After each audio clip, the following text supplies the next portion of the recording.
हम्म, ओम चैत्र मास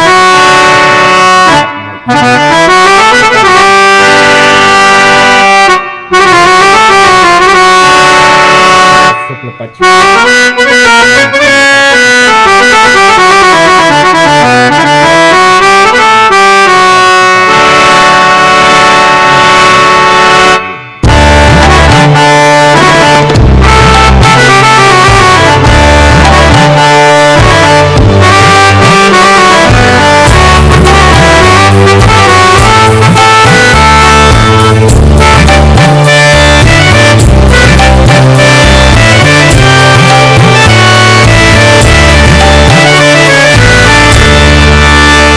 फल की प्राप्ति होती है।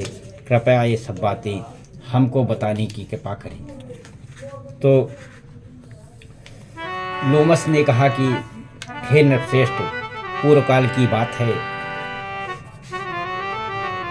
अप्सराओं से सेवित चैत्ररथ नामक वन में, जहाँ गंधर्वों की कन्याएं अपने किन्नरों के साथ बाजे बजाती हुई विहार करती हैं, मंजुघोषा नामक अप्सरा मुनिवर मेधावी के मोहित करने के लिए गई।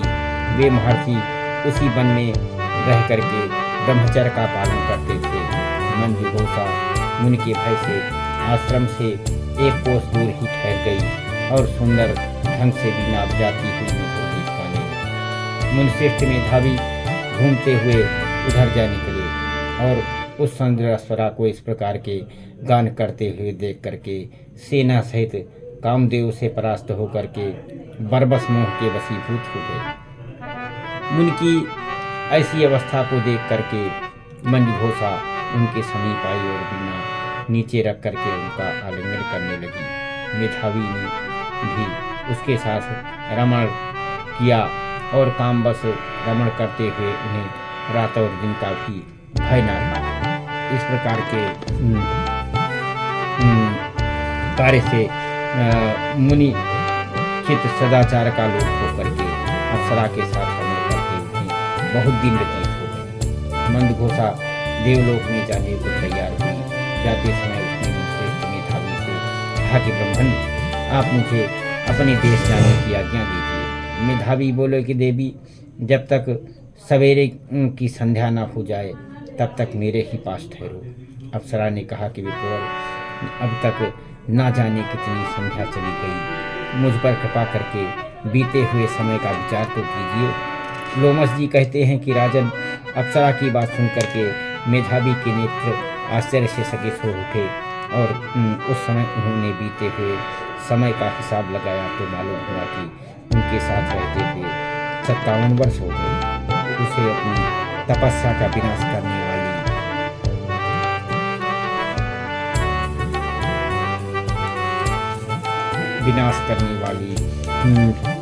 जान करके मुन को उस पर बड़ा क्रोध हुआ।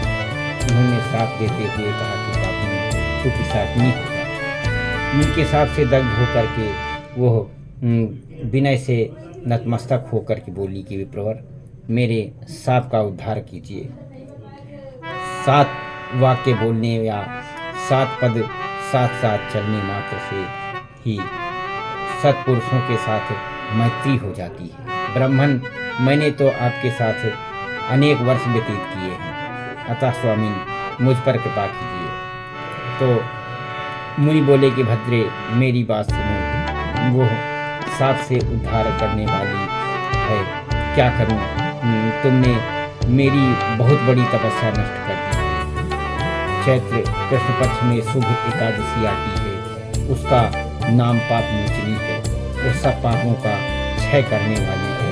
सुंदरी, उसी का व्रत करने से तुम्हारी पिशाचता दूर होगी। ऐसा कह करके मेधावी अपने पिता मुनिवर च्यवन के आश्रम पर गए। उन्हें आया देख करके च्यवन ने पूछा कि बेटा, ये क्या किया तुमने? तो अपने पुण्य का नाश कर डाला। मेधावी बोला, पिताजी, मैंने अप्सरा के साथ रमण करने का पाप किया है, ऐसा कोई प्रायश्चित बताइए जिससे पाप का नाश हो जाए। च्यवन ने कहा कि बेटा, चैत्र कृष्ण पक्ष में जो पाप मोचनी एकादशी होती है, उसका व्रत करने पर पाप राशि का विनाश हो जाएगा। पिता का एक वचन होकर के मेधावी ने उस व्रत का अनुष्ठान किया, उससे उनका पाप नष्ट हो गया और वे पुनः तपस्या से परिपूर्ण हो गए। इसी प्रकार मंजू घोषा ने भी इस उत्तम व्रत का पालन किया। पाप मोचनी का व्रत करने से वो पिशाच योनि से मुक्त हुई और दिव्य रूप धारणी श्रेष्ठ अप्सरा होकर के स्वर्गलोक में चली गई। राजन, जो श्रेष्ठ मनुष्य पाप मोचनी एकादशी का व्रत करते हैं उनका सारा पाप नष्ट हो जाता है। इसको पढ़ने और सुनने से सहस्त्र गोदान का फल मिलता है। ब्रह्म हत्या, सुवर्ण की चोरी और सुरापान और गुरु पत्नी गमन करने वाले महापातकी को भी इस व्रत के करने से पाप की मुक्ति हो जाती है। यह व्रत बहुत पुण्यमय है। लक्ष्मी नारायण नारायण हरि हरि, श्रीमन नारायण नारायण हरि हरि, तेरी लीला सबसे न्यारी न्यारी की हरि हरि। लक्ष्मी नारायण